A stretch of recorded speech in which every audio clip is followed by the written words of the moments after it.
ಎಲ್ಲರಿಗೂ ನಮಸ್ತೆ ಸ್ನೇಹಿತರೆ.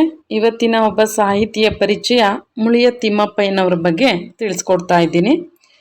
ಮುಳಿಯ ತಿಮ್ಮಪ್ಪಯ್ಯನವರು ದಕ್ಷಿಣ ಕನ್ನಡ ಜಿಲ್ಲೆಯ ಬಂಟ್ವಾಳ ತಾಲೂಕಿನ ವಿಟ್ಲ ಸಮೀಪದ ಮುಳಿಯ ಎಂಬ ಗ್ರಾಮದಲ್ಲಿ ಮಾರ್ಚ್ 3, 1888ರಂದು ಜನಿಸ್ತಾರೆ. ಇವರು ಮಂಗಳೂರಿನ ಕೆನರಾ ಹೈಸ್ಕೂಲ್, ಸೆಂಟ್ ಅಲೋಶಿಯಸ್ ಕಾಲೇಜುಗಳಲ್ಲಿ ಅಧ್ಯಾಪಕರಾಗಿ ಕಾರ್ಯನಿರ್ವಹಿಸ್ತಾರೆ. ಪೇಜಾವರ ಭೋಜರಾಜ ಎಂಬುವರ ಜೊತೆ ಸೇರಿ 1914ರಲ್ಲಿ ಕನ್ನಡ ಕೋಗಿಲೆ ಅನ್ನುವಂಥ ಮಾಸಪತ್ರಿಕೆಯನ್ನು ಆರಂಭಿಸ್ತಾರೆ.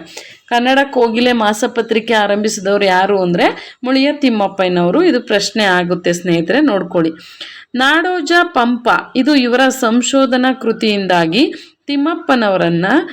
ಮುಳಿಯ ತಿಮ್ಮಪ್ಪಯ್ಯನವರನ್ನ ಕನ್ನಡದ ಓಜ ಅಂತ ಕೂಡ ಇವರನ್ನ ಪ್ರಸಿದ್ಧಿಯಾಗಿ ಕರೆಯಲಾಗುತ್ತೆ. ನಾಡೋಜ ಪಂಪ ಅನ್ನೋದು ಇವರ ಸಂಶೋಧನಾ ಕೃತಿ. ಇವರನ್ನ ಕನ್ನಡದ ಓಜ ಅಂತ ಹೇಳಿ ಕರೆಯಲಾಗುತ್ತೆ. ಹಾಗೆ ಮುಳಿಯ ತಿಮ್ಮಪ್ಪಯ್ಯನವರನ್ನ ಕನ್ನಡದ ಕೋಗಿಲೆ ಅಥವಾ ಕೋಗಿಲೆ ತಿಮ್ಮಪ್ಪಯ್ಯ ಅಂತಾನೆ ಹೆಸರುವಾಸಿಯಾದಂಥವ್ರು ಮುಳಿಯ ತಿಮ್ಮಪ್ಪಯ್ಯ. ಯಾಕೆಂದ್ರೆ ಕನ್ನಡ ಕೋಗಿಲೆ ಮಾಸಪತ್ರಿಕೆ ಪ್ರಾರಂಭಿಸಿದ್ರಿಂದ ಇವ್ರಿಗೆ ಕೋಗಿಲೆ ತಿಮ್ಮಪ್ಪಯ್ಯ ಅಂತ ಕೂಡ ಹೆಸರಾಗಿರ್ತಾರೆ. ಇವರ ಸಂಶೋಧನಾ ಕೃತಿಗಳನ್ನ ನಾವು ನೋಡೋದಾದ್ರೆ ನಾಡೋಜ ಪಂಪ, ಕವಿರಾಜ ಮಾರ್ಗ ವಿವೇಕ, ಪಾರ್ತಿ ಸುಬ್ಬ, ಕನ್ನಡ ನಾಡು ದೇಸಿ ಸಾಹಿತ್ಯವೋ ಅನ್ನುವಂಥದ್ದು ಇವರ ಸಂಶೋಧನಾ ಕೃತಿಗಳು. ಈ ನಾಡೋಜ ಪಂಪ 1938ರಲ್ಲಿ ಪ್ರಕಟವಾಗುತ್ತೆ. ಇದು ಪಂಪನ ಕುರಿತು ಕನ್ನಡದಲ್ಲಿ ರಚಿತವಾದಂಥ ಪ್ರಥಮ ಕೃತಿ ನಾಡೋಜ ಪಂಪ. ಪಂಪನ ಆದಿಪುರಾಣ ಮತ್ತು ವಿಕ್ರಮಾರ್ಜುನ ವಿಜಯ ಕಾವ್ಯಗಳ ಮೇಲೆ ನಡೆಸಿದ ಸಂಶೋಧನೆಯ ಫಲವಾಗಿ ಈ ಕೃತಿ ಪ್ರಕಟವಾಗುತ್ತೆ. ಈ ಕೃತಿಯಲ್ಲಿ 2 ಭಾಗಗಳಿವೆ.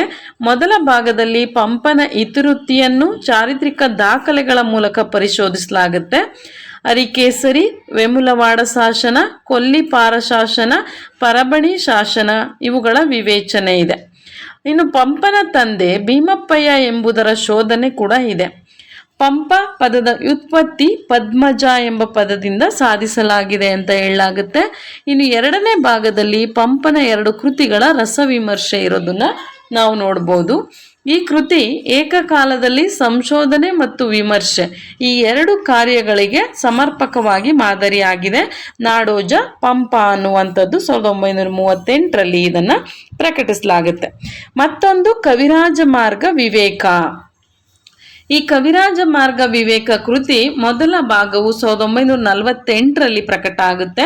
2ನೇ ಭಾಗ 1973ರಲ್ಲಿ ಪ್ರಕಟ ಆಗುತ್ತೆ. ಕವಿರಾಜ ಮಾರ್ಗ ವಿವೇಕ ಮೊದಲ ಭಾಗ 1948ರಲ್ಲಿ, 2ನೇ ಭಾಗ 1973ರಲ್ಲಿ ಪ್ರಕಟವಾಗುತ್ತೆ. ಈ ಕೃತಿಯಲ್ಲಿ ಕವಿರಾಜ ಮಾರ್ಗವನ್ನ ಕುರಿತು ಸಮಗ್ರ ವಿವೇಚನೆಯನ್ನ ಕೊಡಲಾಗಿದೆ. ಇವರು ಕವಿರಾಜ ಮಾರ್ಗವನ್ನ ಕವಿಗಳ ರಾಜಮಾರ್ಗ ಅಂತ ಕರೆದಿದ್ದಾರೆ. ಕವಿರಾಜ ಮಾರ್ಗವನ್ನ ಕವಿಗಳ ರಾಜಮಾರ್ಗ ಅಂತ ಕರೆದವ್ರು ಯಾರು ಅಂದ್ರೆ ಮುಳಿಯ ತಿಮ್ಮಪ್ಪಯ್ಯನವರು. ನೃಪತುಂಗನ ಆಸ್ಥಾನದ ಕವಿಯಾದ ಶ್ರೀ ವಿಜಯನೆಂಬ ಹೆಸರು ಪಡೆದ ಜಯಾಳ್ವನು ಕವಿರಾಜ ಮಾರ್ಗದ ಕರ್ತೃ ಅಂತ ಹೇಳಿ ನಿರೂಪಿಸಿದ್ದಾರೆ. ನೋಡಿ, ಇದು ನೃಪತುಂಗನ ಆಸ್ಥಾನದ ಕವಿಯಾದ ಶ್ರೀ ವಿಜಯನೆಂಬ ಹೆಸರು ಪಡ್ಕೊಂಡಂತಹ ಜಯಾಳ್ವ ಅವನು ಕವಿರಾಜ ಮಾರ್ಗದ ಕರ್ತೃ ಅಂತ ಹೇಳಿ ನಿರೂಪಿಸಿದ್ದಾರೆ. ಮತ್ತೊಂದು ಪಾರ್ತಿ ಸುಬ್ಬ ಅಂತ ಬರೆದಿದ್ದಾರೆ. ಯಕ್ಷಗಾನ ಕಲಾವಿದನೊಬ್ಬನ ಕಾಲ, ದೇಶ, ವೈಯಕ್ತಿಕ ಸಂಗತಿಗಳ ಮೇಲೆ ಈ ಕೃತಿ ಬೆಳಕು ಚೆಲ್ಲುತ್ತೆ. ಇದು ಕೂಡ ಒಂದು ಸಂಶೋಧನಾ ಕೃತಿ. ದೇಶಿ ಕಲೆಯಾದ ಯಕ್ಷಗಾನವನ್ನ ಕುರಿತ ಮೊದಲ ಚಾರಿತ್ರಿಕ ಹಾಗೂ ಸಂಶೋಧನಾ ಬರಹ. ಕರಾವಳಿ ಪ್ರಾಂತ್ಯದ ತೆಂಕುತಿಟ್ಟು ಯಕ್ಷಗಾನದ ಅಗ್ರಮಾನ್ಯ ಕವಿ ಪಾರ್ತಿ ಸುಬ್ಬ ಅವನನ್ನ ಕುರಿತಂತಹ ಕೃತಿ ಇದು. ತಿಮ್ಮಪ್ಪಯ್ಯನವರು ಉಪಲಬ್ಧ ಆಕಾರಗಳ ನೆರವಿನಿಂದ ಪಾರ್ತಿ ಸುಬ್ಬನನ್ನು ಯಕ್ಷಗಾನದ ವಾಲ್ಮೀಕಿ ಅಂತ ಗುರುತಿಸಿದ್ದಾರೆ. ಪಾರ್ತಿ ಸುಬ್ಬನನ್ನ ಯಕ್ಷಗಾನದ ವಾಲ್ಮೀಕಿ ಅಂತ ಗುರುತಿಸಿದ ಯಾರು ಅಂದ್ರೆ ಮುಳಿಯ ತಿಮ್ಮಪ್ಪಯ್ಯ. ಯಕ್ಷಗಾನದ ವಾಲ್ಮೀಕಿ ಅಂದ್ರೆ ಆದಿಕವಿ ಅಂತ ಹೇಳಿ ಅರ್ಥ. ಇದು ಇವರ ಕೃತಿ. ಇನ್ನ ಕನ್ನಡ ನಾಡೋ ದೇಸಿ ಸಾಹಿತ್ಯವೋ ಅನ್ನುವಂಥದ್ದು ಕೂಡ ಇವರ ಒಂದು ಸಂಶೋಧನಾ ಕೃತಿ ಅಂತ ಹೇಳ್ಬೋದು. ಇನ್ನು ಅದ್ರ ಜೊತೆಗೆ ಇವರ ಸರಳ ಗದ್ಯಾನುವಾದ ಕೃತಿಗಳಿದ್ದಾವೆ. ಆದಿಪುರಾಣ ಇದನ್ನ ಇವರು ಸರಳವಾಗಿ ಗದ್ಯಾನುವಾದ ಮಾಡಿದ್ದಾರೆ. ಪಂಪನ ಆದಿಪುರಾಣವನ್ನ ಗದ್ಯಾನುವಾದ. ಸಮಸ್ತ ಭಾರತ ಸಾರ ಇದು ಪಂಪ ಭಾರತದ ಗದ್ಯಾನುವಾದ.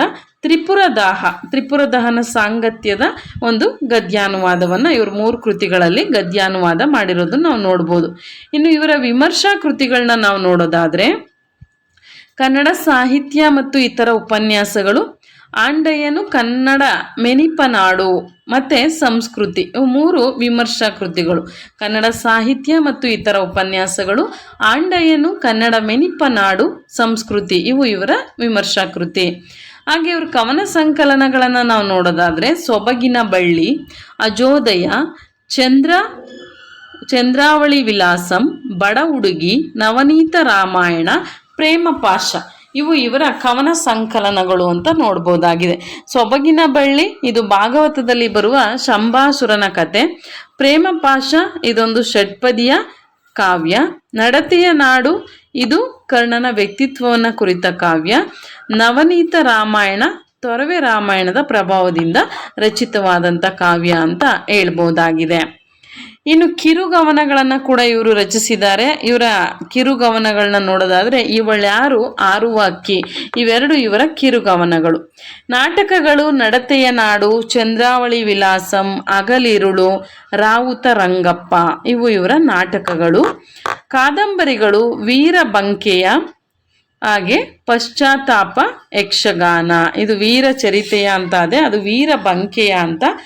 ಮತ್ತೆ ಪಶ್ಚಾತ್ತಾಪ ಯಕ್ಷಗಾನ ಪ್ರಸಂಗ, ಇದು ಸೂರ್ಯಕಾಂತಿ ಕಲ್ಯಾಣ, ಇದು ಅಪ್ರಕಟಿತವಾಗಿದೆ ಅಂತ ಹೇಳ್ಬೋದಾಗಿದೆ. ಇನ್ನು ಇವರು ಸುಮಾರು ಲೇಖನಗಳನ್ನು ಕೂಡ ಬರೆದಿದ್ದಾರೆ. ಕನ್ನಡ ಸಾಹಿತ್ಯ, ಪಂಪ ಮಹಾಕವಿ, ಮುದ್ದಣ್ಣನ ಜಾಣ್ಮೆ, ಕವಿ ಸಮಯದಲ್ಲಿ ಸಾಹಿತ್ಯದ ಸ್ಥಾನ, ನೆತ್ತಮ್ಮನಾಡಿ ಭಾನುಮತಿ ಸೋಲ್ತಡೆ, ಶಿಶುಮಾಯಣ, ಕನ್ನಡ ಅಕ್ಷರಮಾಲೆ, ಅಚ್ಚಗನ್ನಡ, ಹೊನ್ನಮ್ಮ, ಭಾಸಕವಿ, ತುಳುವೋ ಕನ್ನಡವೋ, ಶ್ರೀಕೃಷ್ಣ, ಯಕ್ಷಗಾನವೋ ಬಯಲಾಟವೋ, ಒಂದು ಪತ್ರ, ಪ್ರಜಾವರ್ಗವೇ ಸಾರ್ವಭೌಮಾಧಿಕಾರದ ಮೂಲ, ಪ್ರಾಚೀನ ಭಾರತದಲ್ಲಿ ಪ್ರಜಾಗ್ರಹಣ ಪದ್ಧತಿ ಇತ್ತು, ಅವಿನಯದ ಪರಮಾವಧಿ, ಏಷ್ಯನ್ ಜನಾಂಗಗಳ ಸಮ್ಮೇಳನದ ಅರ್ಥ, ಏಷ್ಯನ್ ಜನಾಂಗ ಪರಿಷತ್ತಿನ ಅವಶ್ಯಕತೆ, ಐಕ್ಯ ಕೇರಳವಾದಿಗಳ ವಿಚಿತ್ರವಾದ, ಜಗತ್ತಿನ ಮುಖ್ಯ ಸಂಸ್ಕೃತಿಗಳೆರಡರ ತಾರತಮ್ಯ, ಮೂವರು ನರೇಂದ್ರರ 3 ಮಾರ್ಗಗಳು, ಇವು ಇವರ ಲೇಖನಗಳು ಅಂತ ಹೇಳ್ಬೋದು.